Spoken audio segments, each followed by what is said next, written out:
श्री कृष्ण कहते हैं सुख दुख तो अतिथि की तरह है, भारी भारी से आएंगे चले जाएंगे। यदि वो नहीं आएंगे तो हम अनुभव कहां से लाएंगे। खामोशी से भी कर्म होते मैंने देखा है, पेड़ों को छांव देते हुए। गुस्सा आए तो रुकना सीखो, गलती हो जाए तो झुकना सीखो। रिश्ते कभी अपने आप नहीं टूटते, अहंकार अज्ञान और रवैया उन्हें तोड़ देते हैं। ज्ञान के बाद यदि अहंकार का जन्म होता है तो अज्ञान जहर है, किंतु ज्ञान के बाद यदि नर्मता का जन्म होता है तो वही ज्ञान अमृत है। मन की शांति से बढ़कर इस दुनिया में कोई और दौलत नहीं है। इंसान की पहचान करनी है तो सूरत से नहीं, चरित्र से कीजिए, क्योंकि सोना अक्सर लोहे की तिजोरी में ही रखा जाता है। इंसान कहता है भगवान मेरी दुआ उसी वक्त क्यों नहीं सुनता। भगवान ने मुस्कुराकर कहा मैं तेरे गुनाहों की सजा भी तो उसी वक्त नहीं देता। दुनिया की हर चीज ठोकर लगने से टूट जाती है, एक कामयाबी ही है जो ठोकर खाकर ही मिलती है। इंसान इस एक कारण से अकेला हो जाता है क्योंकि वह अपनों को छोड़ने की सलाह गैरों से लेता है। मेरे दोस्त मुझसे कहते हैं तुम बहुत भोले हो, इसलिए लोग तुम्हें लूट कर चले जाते हैं। लेकिन मैं उनसे हंसते हुए कहता हूं मुझे लूटने वाले के तो सिर्फ 2 हाथ हैं, लेकिन मुझे देने वाले के 1000 हाथ हैं। कुछ नहीं मिलता दुनिया में मेहनत के बगैर। मेरा अपना साया भी मुझे धूप में आने के बाद मिलता है। जिंदगी की किताब में धैर्य का कवर होना जरूरी है, क्योंकि वही हर पन्ने को बांध कर रखता है। 2 लोगों से हमेशा होशियार रहो, एक जो तुम में वो कमी बताए जो तुम्हारे अंदर नहीं है, और दूसरे वो जो तुम में वो गुण बताते हैं जो तुम में नहीं है। अच्छी सूरत से ज्यादा मायने अच्छा स्वभाव रखता है, क्योंकि सूरत तो उम्र के अनुसार बदल जाएगी, पर अच्छा स्वभाव आपका जिंदगी भर साथ देगा। बारिश में नहाना आसान तो है, लेकिन रोज नहाने के लिए हम बारिश के सहारे नहीं रह सकते। इस प्रकार भाग्य से कभी कभी चीजें आसानी से मिल जाती हैं, किंतु हम हमेशा भाग्य के भरोसे नहीं जी सकते। सच्चा और अच्छा दोस्त एक फूल की तरह होता है, जिसे हम तोड़ भी नहीं सकते और छोड़ भी नहीं सकते। अगर तोड़ दिया तो मुरझा जाएगा, और अगर छोड़ दिया तो कोई और ले जाएगा। दिल के सच्चे लोग भले ही जीवन में अकेले रह जाते, लेकिन ऐसे लोगों का साथ भगवान जरूर देते हैं। श्री कृष्ण कहते हैं गुरु और सड़क दोनों एक समान होते हैं, खुद वहीं रहते हैं पर दूसरों को मंजिल तक पहुंचा देते हैं। अपनों से बस उतना ही रूठो कि आपकी बात और सामने वाले की इज्जत बरकरार रहे। चेहरे की सुंदरता आंखों में उतरती है और स्वभाव की सुंदरता दिल में। हम अच्छे थे, अच्छे हैं और अच्छे ही रहेंगे। फिक्र वो करे जो बोलते कुछ है, करते कुछ है, दिखते कुछ है और होते कुछ और है। अच्छा वक्त सिर्फ उसी का साथ देता है जो कभी किसी का बुरा नहीं सोचते। किसी को इतना भी हक मत दो कि वो फैसला करे कि कब हंसना आपको है और कब आपको रोना है। अपने वो नहीं होते जो तस्वीर में साथ खड़े होते हैं, अपने तो वो होते हैं जो तकलीफ में साथ खड़े होते हैं। चेहरा चाहे कितना भी सुंदर हो, अगर जुबान कड़वी हो तो लोग मुंह फेर ही लेते हैं, क्योंकि जुबान की सुंदरता चेहरे की सुंदरता से कहीं ज्यादा बढ़कर है। हर सूर्यास्त हमारे जीवन में एक दिन कम कर देता है, लेकिन हर सूर्योदय हमें आशा भरकर एक नया दिन दे जाता है। इसलिए सदैव बेहतर की उम्मीद करें। यदि कोई आपसे दूरी बनाना चाहता है तो ऐसा करने दीजिए, नहीं तो आप उससे जितना नजदीक होने की कोशिश करेंगे वो उतना ही दूर जाता जाएगा। माता पिता पर उतना ही विश्वास रखो जितनी दवाइयों पर रखते हो।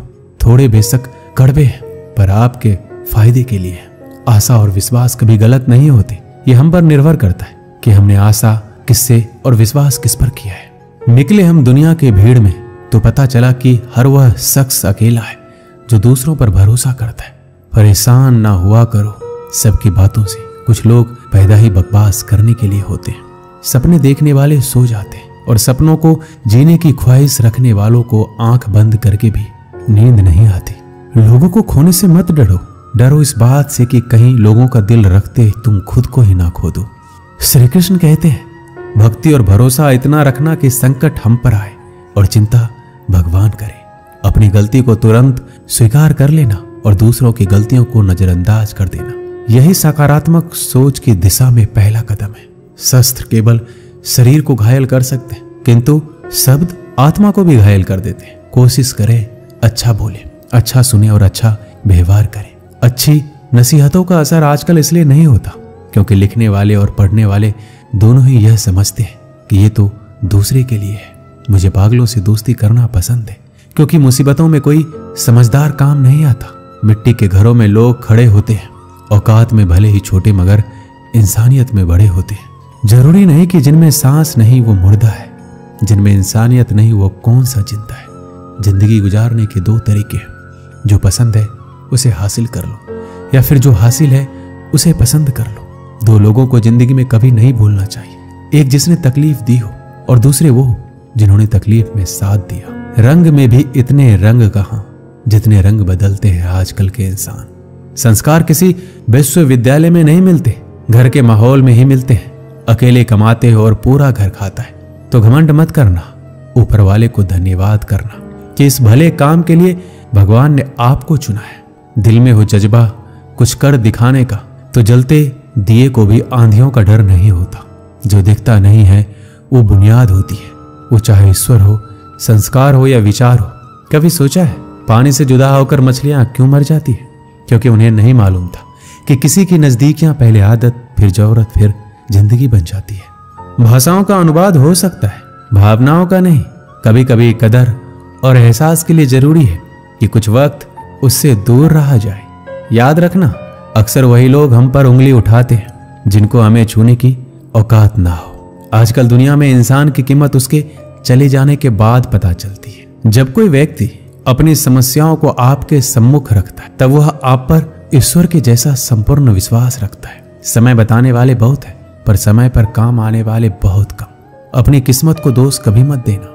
आप इंसान बनकर पैदा हुए हो, ये किस्मत नहीं तो और क्या है। काश लोग समझ जाए कि रिश्ते एक दूसरे का ख्याल रखने के लिए बनाए जाते हैं, एक दूसरे का इस्तेमाल करने के लिए नहीं।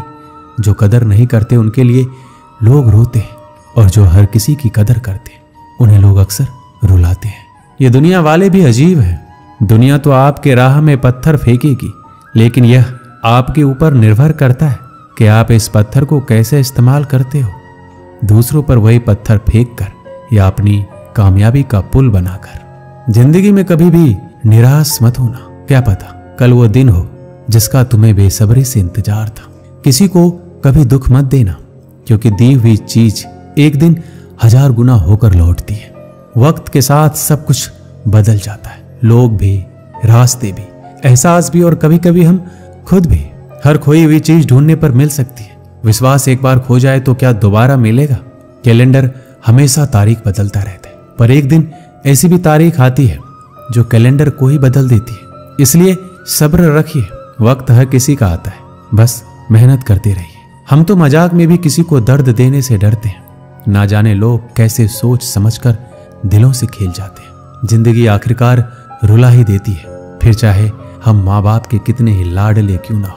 किसी से प्यार करो तो बेशक करो, बस उम्मीद मत रखो, क्योंकि तकलीफ प्यार करने से नहीं उम्मीद रखने से होती है। लोगों की निंदा से परेशान होकर अपना रास्ता ना बदलना, क्योंकि सफलता शर्म से नहीं साहस से मिलती है।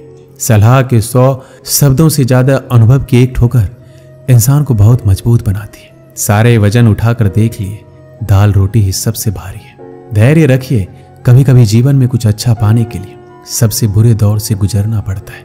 हर इंसान में कोई ना कोई प्रतिभा जरूर होती है, लेकिन लोग अक्सर इसे दूसरे जैसे बनने में नष्ट कर देते हैं। जो बुरा लगे उसे त्याग दो, फिर चाहे वो विचार हो, कर्म हो या मनुष्य। जिंदगी में हम कुछ नया इसलिए भी नहीं कर पाते क्योंकि हमें लगता है कि दूसरे नहीं कर पा रहे हैं तो हम कैसे कर सकते हैं। जिंदगी में कैसा भी मोड़ आए कभी हिम्मत मत हारना, क्योंकि तुम्हारी हिम्मत ही तुम्हें हर कठिनाई से बाहर निकालेगी। एक बात याद रखना, पूरी दुनिया जीत कर भी अगर आपने माँ बाप का दिल नहीं जीता तो वो हार के समान है। एक समय की बात है, एक राज्य में एक पराक्रमी राजा का शासन था। उसकी कोई संतान नहीं थी। ढलती उम्र के कारण राज्य के भावी उत्तराधिकारी को लेकर वह अत्यंत चिंतित था। अनेक वैद्यों को दिखाने के बाद भी वह संतान सुख से वंचित ही रहा। अंततः उसने राज्य के ही किसी योग्य नवयुवक को राज्य की बागडोर सौंप देने का निश्चय किया। भावी उत्तराधिकारी के चयन हेतु उसने योग्यता परीक्षण का आयोजन किया। इस हेतु एक शानदार महल का निर्माण करवाया गया। महल के दरवाजे पर गणित का एक समीकरण अंकित कर पूरे राज्य में घोषणा कर दी गई कि राज्य के सभी नवयुवक महल का दरवाजा खोलने आमंत्रित हैं। दरवाजे पर अंकित समीकरण हल कर दरवाजा जो खोलने में सफल होगा उसे महल उपहार स्वरूप प्रदान किया जाएगा। और साथ ही राज्य का उत्तराधिकारी भी घोषित कर दिया जाएगा। घोषणा के दिन से ही उस नवनिर्मित महल में नवयुवकों का तांता लग गया। सुबह से लेकर शाम तक नवयुवक वहां आते और दरवाजे पर अंकित गणित के समीकरण को हल करने का प्रयास करते, किंतु आश्चर्य की बात यह थी कि कोई भी उसे हल नहीं कर पा रहा था। कोई उसे लिखकर या याद करके जाते और घर पर उसका हल निकालने का हर संभव प्रयास करते, किंतु फिर भी असफल रहे थे। कई दिन बीत गए। राजा के बड़े से बड़े गणितज्ञ भी उस समीकरण का हल निकालने में असमर्थ रहे। तब राजा ने दूसरे राज्यों के गणितज्ञों को आमंत्रित किया। दूसरे राज्य के गणितज्ञ आए और गणित का वह समीकरण हल करने लगे। जैसे जैसे दिन ढलता गया, एक एक करके गणितज्ञ वहां से जाते गए। अंत में मात्र 3 लोग शेष बचे। उनमें से 2 दूसरे राज्य के गणितज्ञ थे, किंतु तीसरा गांव का एक साधारण सा युवक था। दोनों गणितज्ञ जहां गणित का समीकरण हल करने में लगे हुए थे, वो युवक एक कोने में खड़े होकर उन्हें देख रहा था। राजा ने जब उसे यूं खड़ा देखा तो पास बुलाकर पूछा, तुम दरवाजे पर अंकित समीकरण हल क्यों नहीं कर रहे? युवक बोला, महाराज, मैं तो बस यूं ही इन नामी गिरामी गणितज्ञों को देखने आया हूं। ये अपने राज्य के इतने बड़े गणितज्ञ हैं, इन्हें समीकरण हल करने दीजिए। यदि इन्होंने हल निकाल लिया तो राज्य के उत्तराधिकारी बन जाएंगे। इससे बड़ी खुशी की बात और क्या होगी। यदि ये समीकरण हल नहीं कर पाए तब मैं कोशिश करके देखूंगा। इतना कहकर युवक एक कोने में बैठकर गणितज्ञों को देखने लगा। पूरा दिन निकल गया और शाम घिर आई, किंतु दोनों गणितज्ञ समीकरण हल नहीं कर पाए। उनके मस्तिष्क में पूरे दिन मात्र एक ही प्रश्न घूम रहा था कि आखिर इस समीकरण में ऐसा भी क्या है, कैसे ये हल होगा, कैसे महल का ये दरवाजा खुलेगा। पूरा प्रयास करने के बाद भी वो समीकरण हल नहीं कर पाए। उन्होंने हार मान ली तो कोने में बैठा युवक उठकर दरवाजे के पास गया और जाकर उसे धीरे से धक्का दे दिया। जैसे ही उसने दरवाजे को धक्का दिया, दरवाजा खुल गया। दरवाजा खुलते ही लोग उससे पूछने लगे कि तुमने ऐसा क्या किया कि महल का दरवाजा खुल गया? युवक बोला, जब मैं बैठकर सबको गणित का समीकरण हल करते देख रहा था तो मेरे दिमाग में विचार आया कि हो सकता है कि दरवाजा खोलने का कोई समीकरण ही ना हो। इसलिए मैं गया और सबसे पहले जाकर दरवाजे को धक्का दे दिया। दरवाजा खुल गया। दरवाजा खुलने का कोई समीकरण था ही नहीं। उसका उत्तर वहां उपस्थित राजा ने भी सुना और बहुत प्रसन्न हुआ। उस युवक को वह महल भी दे दिया गया और राज्य का भावी उत्तराधिकारी भी घोषित किया। इस कहानी से हमें क्या सीख मिलती है? जिंदगी में हम कई बार ऐसी परिस्थिति में फंस जाते हैं जब हमें लगता है हमारे सामने पहाड़ जैसी समस्या है, जबकि वास्तव में कोई समस्या होती ही नहीं, या होती भी है तो छोटी सी, लेकिन हम उसे बहुत बड़ा बनाकर उसमें उलझे रहते हैं। बाद में उस समस्या का समाधान अपने आप ही निकल जाता है, या फिर थोड़े से प्रयास के बाद। तब हमें एहसास होता है कि इतनी सी समस्या के लिए हमने कितना समय बर्बाद कर दिया। समस्या आने पर विचलित ना हो, शांति से सोचिए और फिर समाधान करने का प्रयास कीजिए। दोस्तों, इस वीडियो में बस इतना ही। मिलते हैं अगली वीडियो में। अपना ख्याल रखिएगा।